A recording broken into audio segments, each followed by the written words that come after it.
Jewish Americans are increasingly under attack in the wake of fighting between Israel and Hamas.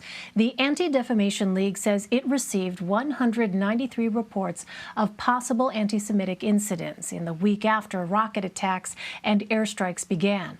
That is up 47% from the week prior. From May 7th to 14th, the group says it found more than 17,000 tweets with variations of the phrase, "Hitler was right." Jewish lawmakers are now joining the ADL and several other Jewish organizations asking the White House to take action. In their letter to the president, they write, "Sadly, we have learned from our history that when this type of violence and inflammatory rhetoric goes unaddressed, it can fuel increasing hatred and violence and lead to unspeakable acts against Jews." The White House and the FBI say they are reaching out to local communities in response to this disturbing trend. For more now, let's bring in the FBI's Assistant Director in charge of their New York field office, William Sweeney. Mr. Sweeney, welcome. Thanks very much for joining us. What kind of information has the FBI gathered about hate crimes targeting Jewish people in New York? And do you think the data you have is an accurate representation? Well, thanks for having us, and thanks for asking that question, because I don't think the data that we have is an accurate representation of everything that is happening out in our communities. And one of the things we've been trying to push to do is to get a message out to those communities to report to us and to report to their local police departments in particular some of that information so we can better address the problem. Well, what does the Bureau's community outreach look like in trying to overcome cultural or language barriers?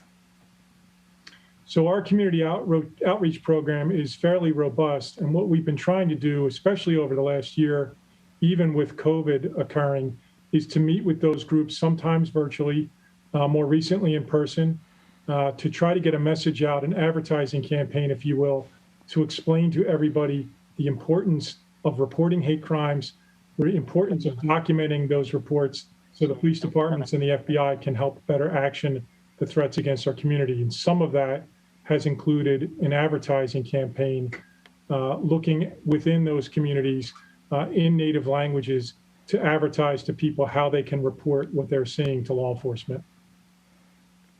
Yeah, can you talk a bit more about some of the challenges you're facing? Because some folks may not understand why some of these instances may go unreported in various communities.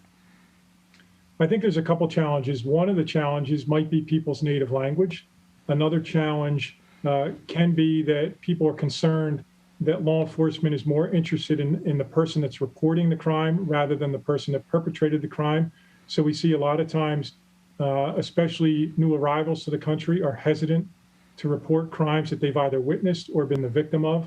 And so the outreach effort was to try to talk to those groups in their native language, and in those particular communities, get the community groups that they trust to be our voice and to help us with that. So months ago, we sat down first in the Jewish communities and then later in the Asian communities with our outreach specialists and with some of our linguists to ask for guidance on how to better communicate to the communities. And so that has generated a public service advertising campaign, which started recently, both in the Jewish community and in the Asian communities, to put that message out there. So if you're not willing to step forward to law enforcement, maybe you can do so through some of the community leaders and the community groups you trust. The other thing we are trying to do is to get people to be able to report the crimes in a language that they're comfortable with, if that makes sense. Absolutely, it does make sense, because we know in immigrant populations in particular, there can be that barrier because of language and also cultural factors that you just laid out. I wonder if you're seeing any evidence of progress. Obviously, this is an ongoing effort on the part of the FBI, but have you seen anything to indicate that progress is being made to overcome some of those challenges you just outlined? Well, I think sadly, one of the indicators might actually be we're seeing more reporting. So that's not obviously a great thing that's going on in society, but it is good that we're seeing more reports. Right. So people seem to be more comfortable in reporting things that are occurring in the community to law enforcement. The second part of that is getting the law enforcement agencies, especially around the state, to help report what they're hearing from the community. So it's a twofold message. Does the increase in numbers indicate we have a big problem? Yes, but it also seems to indicate that we have people willing to step forward to help us try to solve that problem. And as we have seen a rise in these various incidents, are you getting the necessary resources from the federal government to respond to what seems to be an increase, which could be, as you note, perhaps not an increase in the number of incidents themselves, but could be an increase in the reporting that you're seeing surrounding these attacks? We do. We have a great amount of resources addressing the problem here, both within the FBI office locally in New York. So well over a year and a half ago, we added resources to our hate crimes program, more than we would normally have because we saw trends that we didn't like. But the best part about this office and the region are the partnerships with the other agencies, in particular the NYPD and New York State Police, Suffolk County Police Department, Nassau County, Westchester County. There is so much integration in this region. And then when you add on the community network, whether it's the ADL or a smaller community group, the network and the interagency work and the partnerships that exist are what make this all work. Showing everybody out there that it is really one team, one fight is what's going to make a difference. And for people who maybe are not even part of a minority community, if they want to help, what is it that they can do? You know, in a place like New York, where you have folks all around and incidents like this, unfortunately, being reported more and more each day.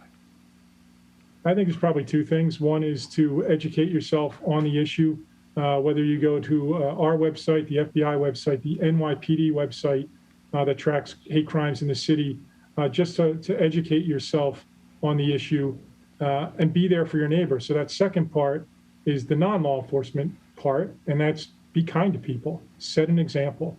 And I think if we had a lot more of that in the community, you'd see a lot less of the issue that we're talking about. Absolutely. William Sweeney of the FBI. Mr. Sweeney, thank you very much for your time. No, thank you for having us.